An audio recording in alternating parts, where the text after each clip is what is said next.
What are the symptoms of alienators, the perpetrators of parental alienation? Many researchers explain that alienating parents tend to be rigidly defended and moralistic. These alienators perceive themselves to be flawless, virtuous, and externalize responsibility onto others. They lack insight into their own behavior and the impact that their behavior has on others. For instance, a parent betrayed by her spouse is deeply opposed to the fact that her children must visit him every other weekend. She can't stop the visit, but she can plant seeds of doubt. Don't trust your father in the children's minds and thus punish her ex-husband through the children. She does this consciously or unconsciously, casting the seeds of doubt by the way she acts and the questions she asks.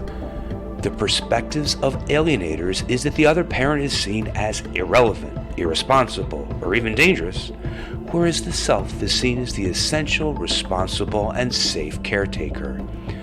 These parents tend to selectively perceive and distort the child's concerns regarding the other parent.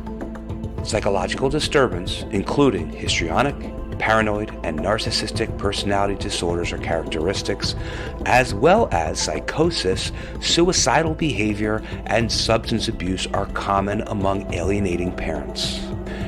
Alienating parents have a narcissistic or paranoid orientation to interactions and relationships with others, usually as the result of a personality disorder wherein relationships are maintained by identification rather than mutual appreciation and enjoyment of differences.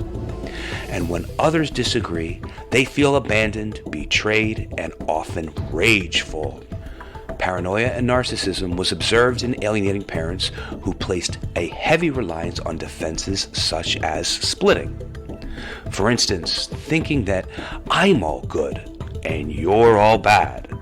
That comes with dealing with unacceptable feelings so that more painful internal conflict is transformed into less painful interpersonal conflict. A research study demonstrated that parents who engage in alienating behaviors are more likely than other parents to use the psychological defenses of denial and projection. Another study demonstrated how alienating parents resorted to what they described as primitive defenses, which allow them to split reality in terms of an all-good parent and an all-bad parent, and this motivated vicious attacks directed at the targeted parent. Researchers compared alienating parents to targeted parents, and the alienating parents were much more likely than the targeted parents to have a personality disorder such as histrionic, borderline, passive-aggressive, or paranoid. The targeted parents were generally seen as normal and not complicit in the abuse. The degree of rejection of the targeted parents by the child isn't justified by the targeted parents' behaviors. The personality disorders described in this video manifest themselves in 17 alienating strategies employed by a favored parent to alienate a child against the other parent. A video link about the 17 alienating strategies can be found in the description portion of this video, along with citations to the research studies supporting these conclusions.